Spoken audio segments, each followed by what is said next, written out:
Good afternoon.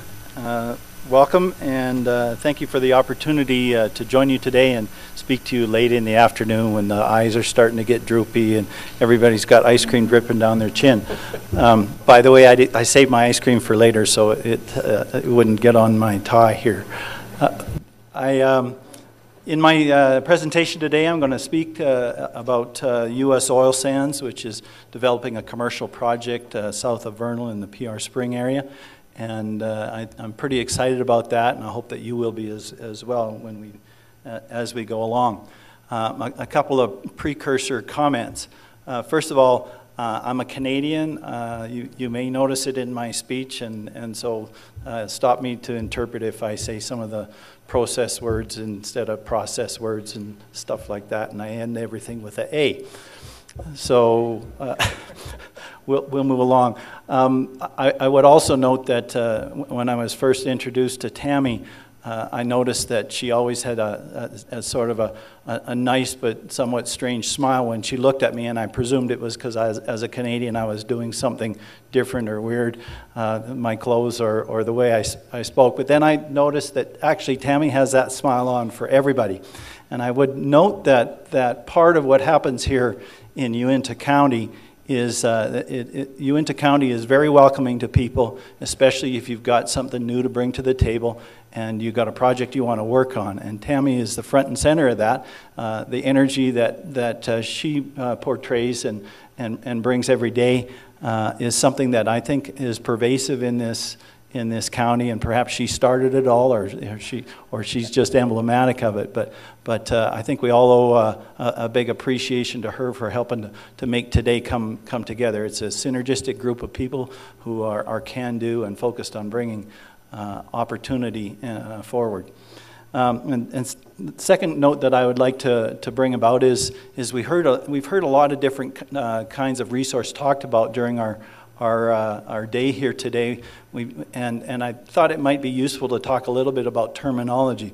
So we've heard about oil shale, and we heard about shale oil, and we heard about shale gas, and we're about to hear about oil sand. And some of you know the differences, and some of you may be wondering what some of the differences are.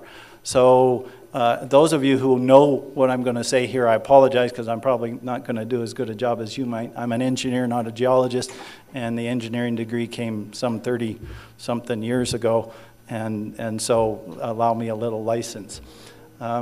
It all started off as shale, all right? And it all started off as biomaterial, and most of it was vegetation, not so much dinosaurs, but plants. And it ended up at the bottom of a lake or at the bottom of an ocean, most of it in the ocean. And it collected down there, and it was piled on by a bunch of very fine sediment, mostly clays, and it was packed all together. And when it got packed all together, it got stuck there because those clays don't allow stuff to go back and forth. They're not very permeable. And then it got buried deep and deep and deep and deep, and pretty soon it was thousands of feet below the surface. And down there at that depth, it had tremendous pressure on it, and pressure came with temperature. And over millions of years, it all cooked together, and all that material became hydrocarbon, which got cooked into oil and or gas, depending on the depth that it was at. And the stuff that was all the fine layers of clay that's down there and very fine sediment became shale. And the shale is in those depths is what we call the kitchen or the source, where all of it was found. And I mean the oil, the gas, the oil sand, the oil shale, the shale oil, the shale gas, whatever you want. It all started off almost everywhere as shale with hydrocarbons in it.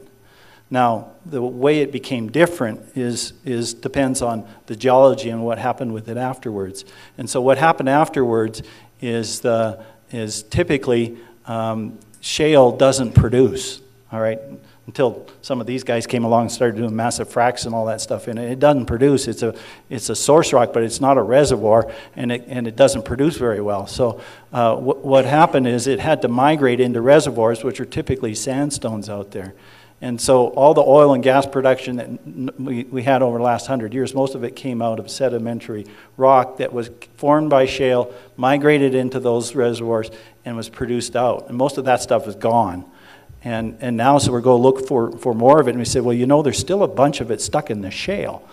And so we go after reservoirs that are worse and worse and worse. Pretty soon they're worse than concrete in order to find the oil and the gas that's there. Massive fracking in the shale and in the shale, finding shale gas and shale oil is just conventional oil and gas that was there, but it never got migrated into a good reservoir.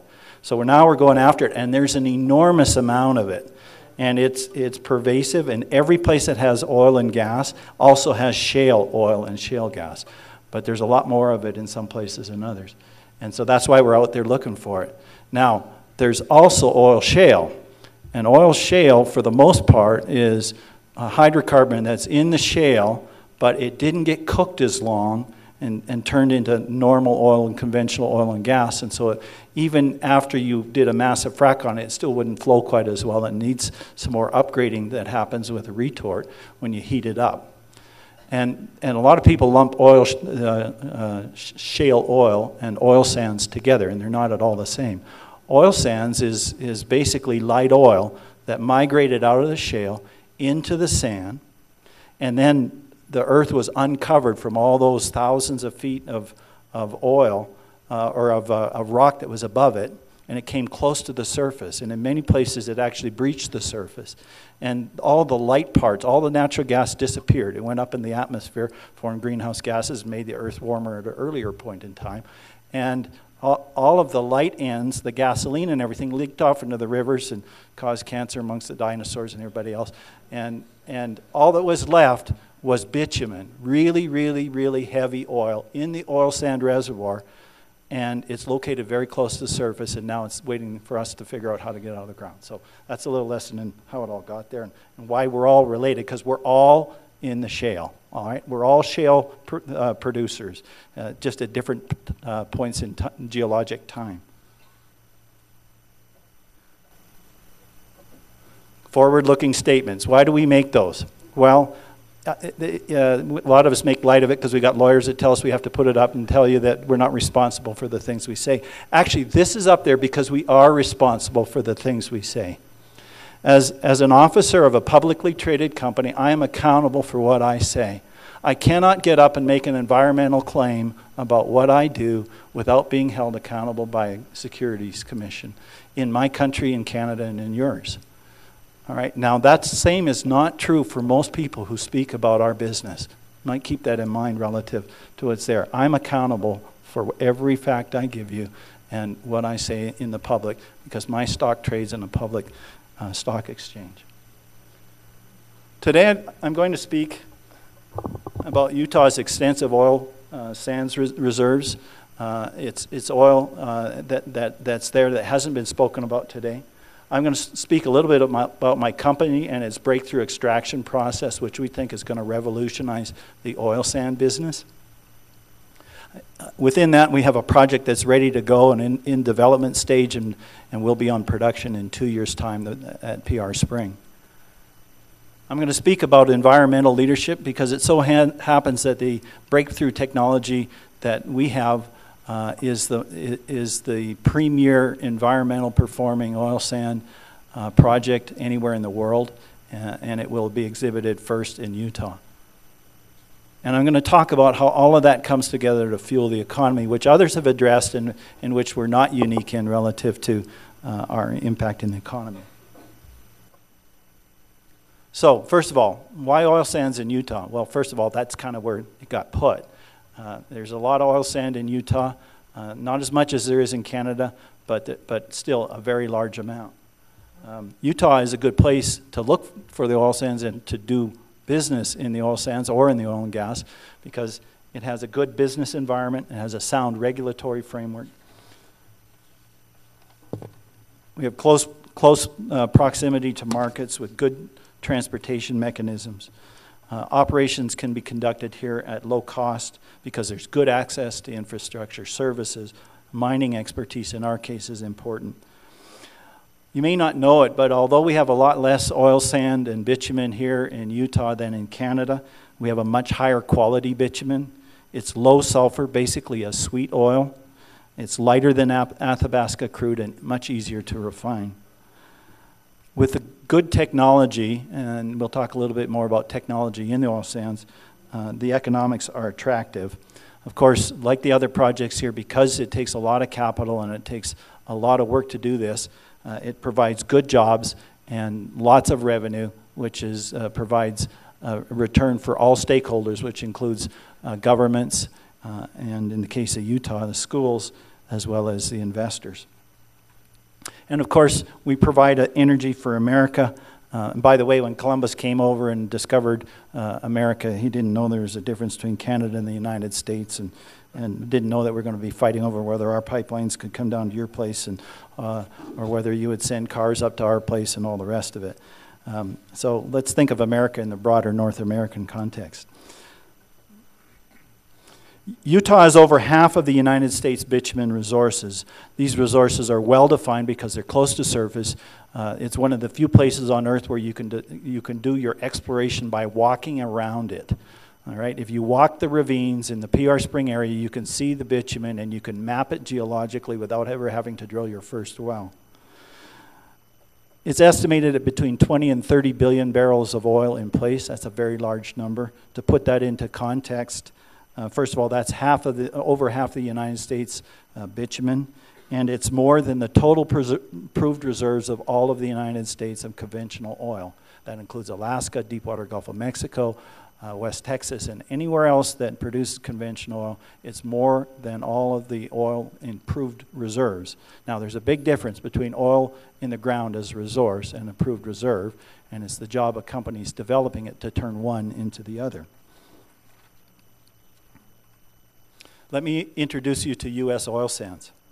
Now, we're a Calgary-based oil sands mining company, and we used to be called Earth Energy Resources. And there's a lot of people in Canada said, why the heck would you change it from Earth Energy Resources, which got a nice environmentally friendly sounding name, into U.S. Oil Sands?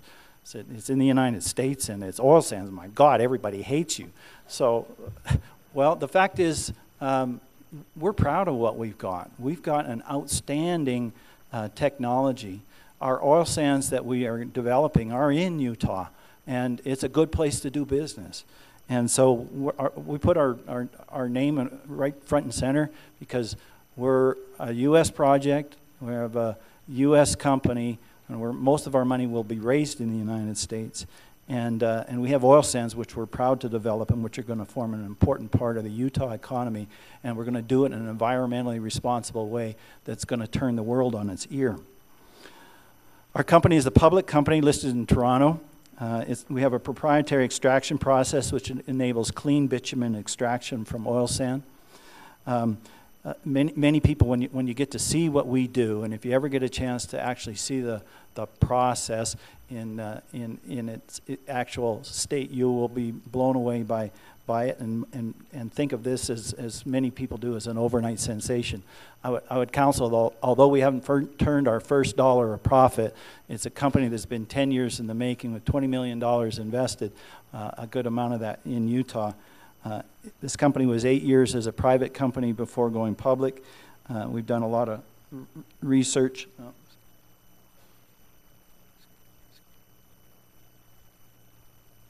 I'm sorry, I have an overactive index finger. A lot of research and development has already been done. We acquired land, did field testing, did our project design, pilot testing, made applications and received approvals, have done detailed drilling and resource assessment, including 180 wells that have been drilled this year or are in the process of being drilled to assess the resource, and invested to date approximately $20 million by the end of this year. U.S. Oil Sands is not a technology company. We utilize technology, which we've helped to develop, to extract and develop resources, and that's what we are. We're focused on developing our Utah bitumen resources. We have the largest commercial oil sand position in the United States. It's 32,000 acres, which isn't a huge place and a huge position, but it's one of the largest contiguous available oil sand positions in the U.S., and a lot of that's because on BLM lands you can't do a commercial oil sands project because there isn't a process today to do to approve a commercial oil sand project.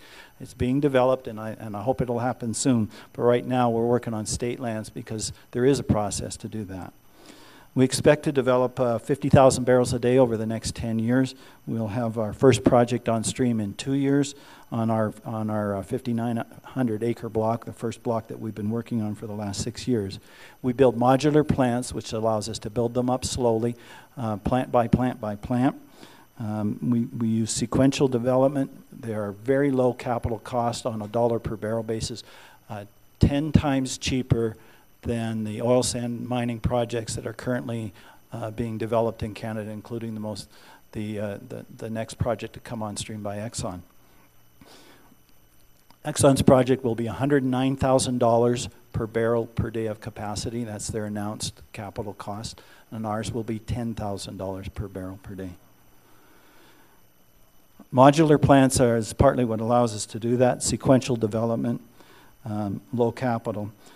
We have a significant opportunity for additional development on our exploration acreage recently acquired. We also have the opportunity to take this to new lands, and for that matter, back to Canada, where they don't know how to do this yet, but all the lands are tied up.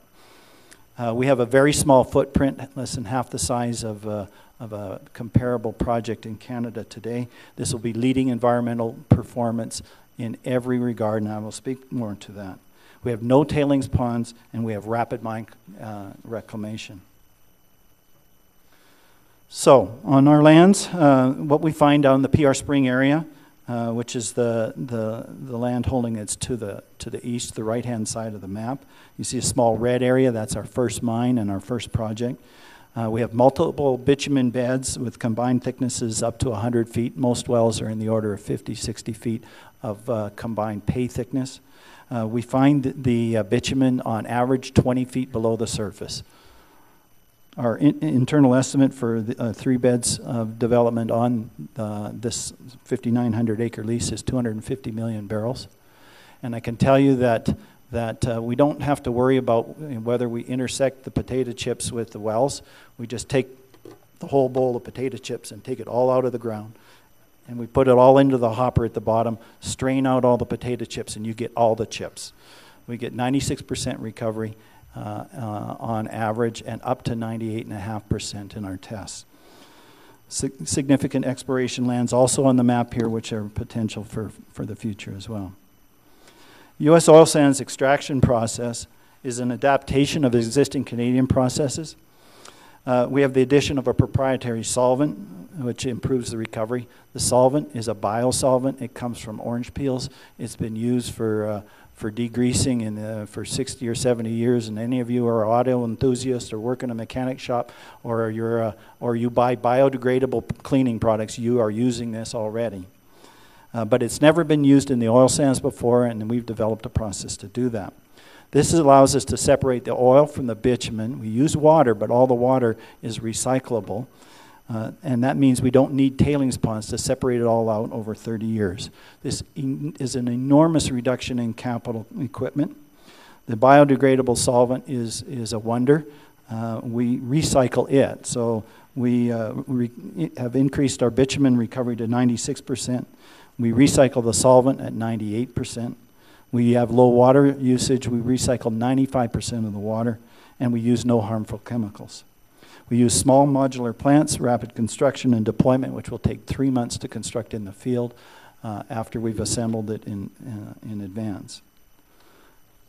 Now, I'll throw up here a process diagram, and you can try and make that out later on. But the fact is that most of these elements are part of any conventional mining and extraction process, and we use conventional off-the-shelf equipment which is provided by global mining and extraction providers.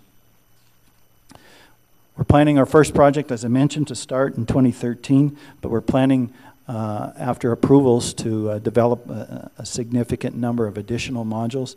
And as I mentioned, the 250 million barrels that we see on our first lease have the potential of 12 of these, or about 25,000 barrels a day capacity.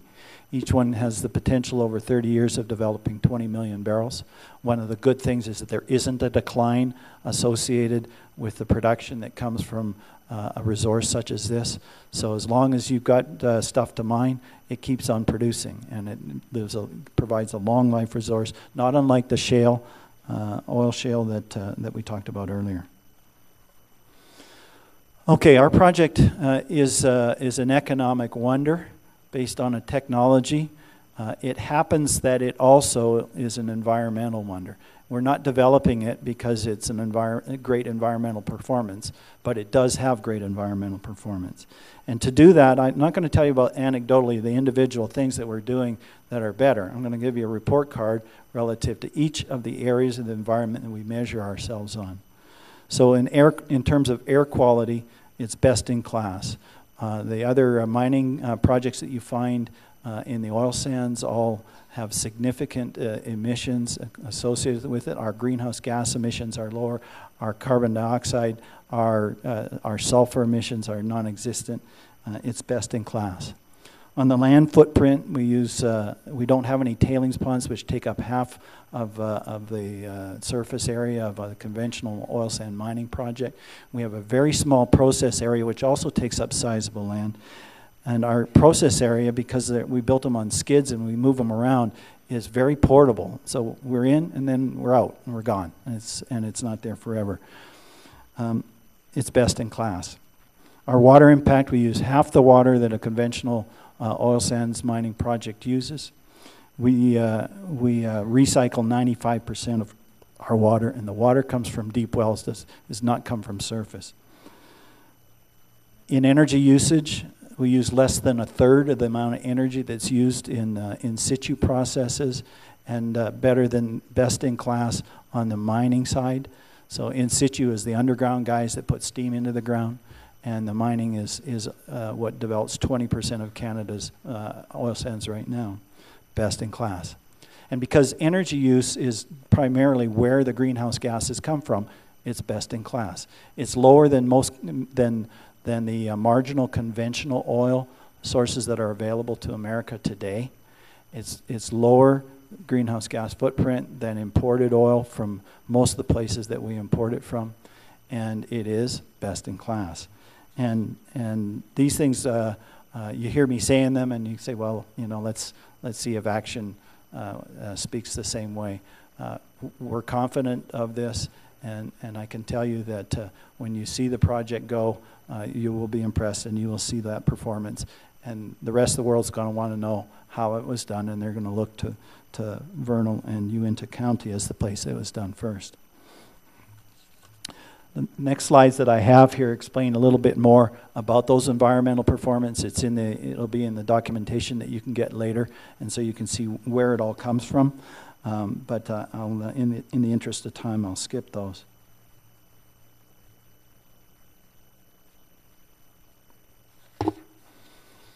So let's talk about the economic impact. These projects, because they cost so much less to implement, make great economic sense for the developer. That allows you to develop a lot of them, which in turn leads to a lot of benefit for all the stakeholders, whether that's the people who are employed, the people who receive the tax revenue, the royalty revenue, or use the energy. In our exploration, resource, and project design assessment stage. By the way, earlier we heard Steen speak about being employee number 57, or I can't remember. I joined the company in April. I'm employee number 9, and we have 10 now. And so we're a little company, but we plan to make a big difference. This year, that group of 10 folks has put $10 million of direct investment into the economy, primarily in this county. It's been 40 direct jobs, 40 service and support jobs. We've been drilling with 3 rigs as well, just like the other guys. Our holes don't go as deep, but it still takes a lot of people to run them, and that's made a difference this year. In the mine and process unit construction, which will be in 2012 and 2013, we'll spend $25 million on our first project. That's 100 direct jobs and 100 plus service and support. And each time we build one of these units, the same thing happens again. Annual operating expenses every year for each one of these units will be $18 million a year, 50 to 75 full-time direct jobs, royalties and lease payments of approximately $2 million a year. Of course, that goes through SITLA, which means it goes to teacher salaries. So how many teachers can you hire for $2 million a year? All right, so that's where the rubber hits the road. Taxes to all levels of government of approximately $5 million a year for each unit. Over the 30-year project life, each unit is expected to result in expenditures of $750 million into the economy and generate 2,500 person years of direct employment without all the associated spin-off jobs that come there. We're planning to construct as many as 25 of these. That would generate as many as 63,000 person years of direct employment and contribute $18 billion into the economy.